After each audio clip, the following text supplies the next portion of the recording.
Thank you, AlBaraka Forum. Thank you, Atif Aneeb, for giving me the opportunity to share my thoughts on this very important topic and on an equally important forum. I have prepared a presentation and I'll walk you through my thoughts with the help of the presentation. So, in the global context, why does Sukuk matter? First of all, the quantum of funding is so humongous, whether we talk about the developing countries funding requirements, or we talk about the SDGs compliance funding requirement, which estimated to be $3 trillion until 2030, and in the developing countries it's around $2.5 trillion, that it cannot be met solely by the banking sector. So we need to go beyond the banking sector, and there the most appropriate instrument is Sukuk. So therefore, Sukuk in the context of, as a tool for ethical development makes a lot of sense. The existing share of Sukuk in the overall products of Islamic financing is merely 18%. So there is a huge opportunity to increase the share of Sukuk overall. First of all, to increase the pie, which I alluded to you earlier, and then add the Sukuk as the major funding source in there. Its ability to access capital market makes it the most effective instrument in the Islamic banking products. There is in general a room for improvement for Islamic finance. To start with, if you look at the countries, then other than Malaysia, where they are 63% Sharia compliant overall financing, banking assets, the rest of the countries are lagging behind and they're below 15%. What sets Sukuk apart? The basic features of Sharia for ethical banking and sustainability, with the option of structuring according to the project, gives that flexibility to Sukuk to not only cater to the quantum of funding which is required, but to come out with the flexibility of that product too. The typical challenges and the emerging trends in Sukuk, if you look at it, the first challenge seems to be the standardization of the product. The moment the product is commoditized, you will see the funding sources not only tapped in the local market but internationally as well. The transparency piece, especially from the appropriateness standpoint, revealing all the features of the product, is another challenge, and we need to overcome that challenge to make sure that the appropriateness of the product is adequately shared with the investor. And last but not the least, in fact, that is, to my mind, is the most important aspect, is the rising awareness about Sukuks and its benefits. And this forum today is one of that endeavor, but many of such communications are necessary as we go into the future. The emerging trend is that more and more standardization is taking place with the help of IOFI and IIFM. And then we have seen some interesting trends taking place, some kind of innovation which is happening on the digital banking side and also on the green financing side. On the digital banking side, the blockchain for efficiency and transparency. And there, the Emirates Islamic Bank has recently launched a $1 billion Sukuk for blockchain-based financing. We've seen a similar trend in Malaysia, where, from an energy transition standpoint, the Sukuk has been used as a favorite instrument for the listing on Nasdaq Dubai. Dubai Ports World has done $1.5 billion of green Sukuk. We've seen, the examples of UAE, where, Majid Al Futtaim and also FAB issued Sukuks for their own funding requirements. Pakistan industry. Pakistan is transitioning towards global best practices and conversion towards Islamic banking. In fact, Pakistan is leapfrogging from its existing share of merely 7.8% of the total banking assets to now 100% conversion towards 2027. It's a tall order, but not something which is not achievable. The final transition phase includes the market consolidation and performance review, which is in 2027. However, there are lots of loose ends which has to be tied up. The good part is that the regulator, government, and the banks are all committed to meet the deadline of 2027. The challenges that are there and which need to be overcome by better collaboration and discussion are in the areas of asset light structure, are in the areas of training and development of the staff, not only the staff of the banks, but the staff of our customers too. The compatibility with international banking products and requirements for correspondent banking arrangements. And, and last but not the least, in fact, the most important one is the development of overall ecosystem and compatibility of our customers towards Islamic banking to continue to work smoothly with the banks. In this very moment, there are many opportunities which are out there that we can learn from to integrate and embed this transition by tapping into funding of the sustainability areas too.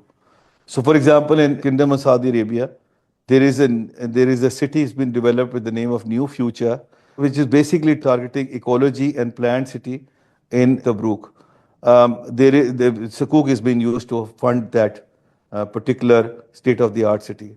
Malaysia is working on $1 billion green Sukuk for renewable energy. Indonesia is working on retail Sukuk for reforestation of around $577 million. That retail Sukuk is very important to go beyond the banking assets and to tap into those assets as well, which currently are not in the system.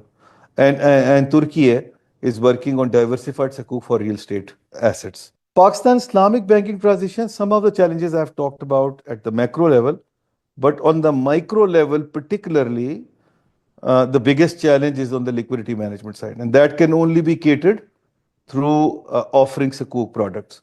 And Sukuk, there too, the biggest opportunity exists on the sustainability Sukuk piece. I think this is something which we need to work on as an industry and see how that product can be developed to meet the enormous requirement of liquidity management of the banks. Foreclosure laws, because the Islamic banking is asset-based, the foreclosure laws and their robustness becomes more important than otherwise in conventional banking. So therefore, the foreclosure laws need to be reviewed and strengthened, where we need to work with the regulator and the government to push this agenda through. The trade instruments, I earlier alluded to how the correspondent banking businesses will be integrated and how we'll make sure that, with the transition towards Islamic banking, we don't lose the eye on the ball of how those products need to be structured and integrated with the international banking system is also very important. Consumer protection, by very nature, the consumer protection is there when you talk about Islamic banking, but then the education of the customer about the product and its benefits is a very important element to share with them, and the additional requirements of documentation and otherwise need to be taught to the consumer. Taxation issues. In some of the cases, there are double taxation challenges when it comes to Islamic banking products, and those double taxation challenges must be overcome and must be neutralized before we move ahead towards transition. Last but not the least, and as I've been saying earlier too, is the standardization of the Sharia governance structure with the help of IOFI and IAFM, which will come very handy in terms of smooth transition. This standardization is not only important for the banking industry's products per se, but also for our customers to understand and take it forward. And I would be very happy to offer that as Pakistan Banks Association, we'll be working with all the stakeholders to moving in this direction smoothly. The opportunities for Pakistan and how we can lead this in the sustainability space is through the climate resilience. As you know, we are on the receiving end of the global warming. The super floods which came through a few years ago, the estimated loss was around $32 billion. So there is humongous requirement there. And I think that requirement can be met with offering product like Sukuk for sustainable financing, not only at the local level, but also international level. Local level because tapping to the individual people who are currently not working with the Islamic banks, and they are going to the extent of keeping the money with themselves and not placing with the banks at all to opt for these retail sukuks. International because there is international funding pocket available and appetite available for green sukuks, and I think we need to work on that with the international financial institutions like IDB to tap into those climate resilience pockets of funding. Now, same goes in the same vein as the agriculture and water management, which is important for mitigating the risk of flooding in the future. Then on the second piece is the infrastructure development piece. The infrastructure development piece itself requires humongous, funding requirement. Up to an estimate around $5 billion of infrastructure financing gap exists in Pakistan.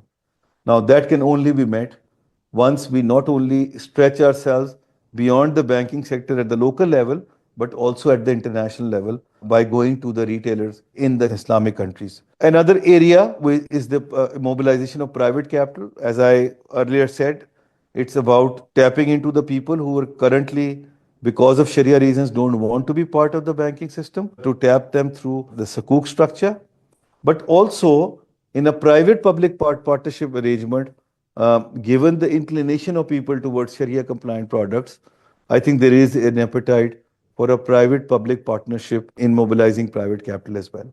But let me re-emphasize, let me reiterate, ladies and gentlemen, that the most important element is educating people about the benefits of Sukuk. The benefits of Sukuk in terms of their own protection, about the development piece, about how this can transform the landscape of the Islamic banking offering. And the forum like AlBaraka, forum like the Pakistan Banks Association, and many other forums are necessary to now start agitating it and educating people about this very important product. The vision for the future is that, collaboration is necessary.